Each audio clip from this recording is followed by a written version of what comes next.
Merhabalar, kanalıma ve mutfağıma hoş geldiniz. Bugün sizlere sokak lezzetlerimizden biri olan çatal tarifini paylaşmak istiyorum. Kıyır kıyır nefis bir lezzet oluyor. Yeni tariflerimden haberdar olabilmek için kanalıma abone olup zili tıklayıp bildirimleri açmayı unutmayınız. Tarifimiz için yoğurma kabımın içerisine bir tane yumurtanın beyazını aldım. Sarısını üzerine sürmek için ayırdım. 3 yemek kaşığı toz şeker ekliyorum. Oda sıcaklığında 200 gram tereyağı ekledim. Tuzunu ekliyorum. İyice karıştırıyorum. Elimle yoğuruyorum.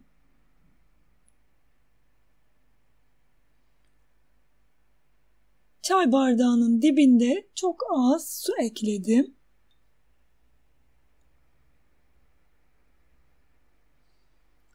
Ununu ekliyorum. Unu azar azar ilave edin.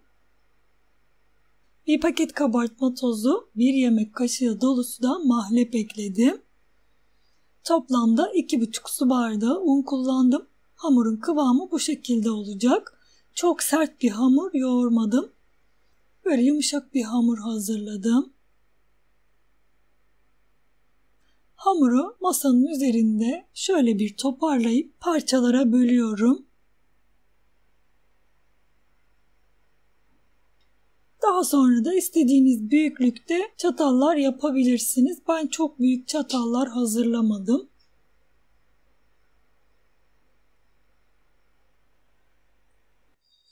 Bir parça hamuru aldım. Açıyorum. Hamur çok uzun geldi. Biraz bölüyorum. Çok büyük yapmak istemiyorum çünkü. Büyüklüğünü ayarladım. Bundan sonraki bezelerimi de bu şekilde alacağım. Videoda görüldüğü gibi hazırlıyorum.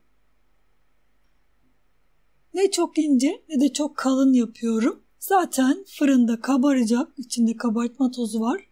Çok kalın yapmanıza gerek yok.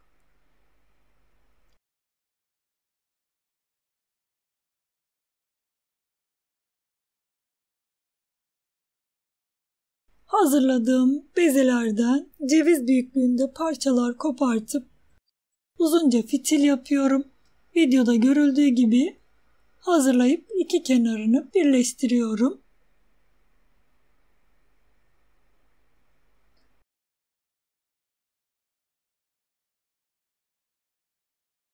Ceviz büyüklüğünde parçalar kopartıyorum. Uzunca bir fitil yapıyorum. Çok uzun yapmıyorum gördüğünüz gibi. Çok büyük yapmak istemiyorum çünkü. Bu şekilde hazırlayıp hepsini yağlı kağıt serilmiş fırın tepsisine yerleştirdim. Uç kısımlarını düzeltiyorum. Aralarını da açıyorum. Mutlaka aralarını açın. Kabarırsa birbirine yapışmasın. Aralarını da açtım. Uçlarını düzelttim. Üzerine ayırdığım yumurta sarısını da bir fırça yardımıyla çatalların üzerine sürüyorum.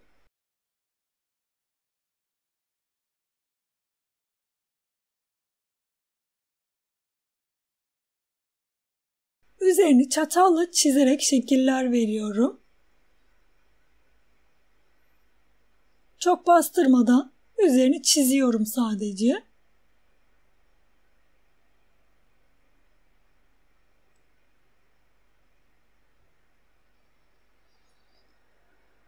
Üzerine susam serpiyorum.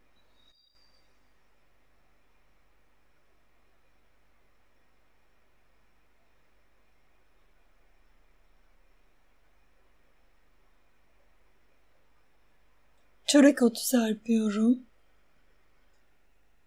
Ben sadece orta kısmına serptim. İsterseniz her tarafına da serpebilirsiniz. Küçük bir parça hamurum kalmıştı. Onu da bu şekilde hazırladım. Tepsinin bir kenarına koydum. Önceden ısıtılmış 180 derecelik fırına verdim. 20 dakika pişti. Üzerleri nar gibi kızardı. Fırından çıkardım.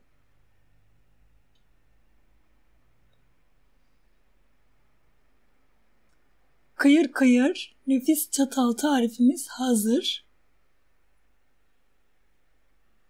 Deneyeceklere şimdiden kolay gelsin. Herkese afiyet olsun. İzlediğiniz için teşekkürler. Bir sonraki tarifimde görüşmek üzere. Hoşça kalın.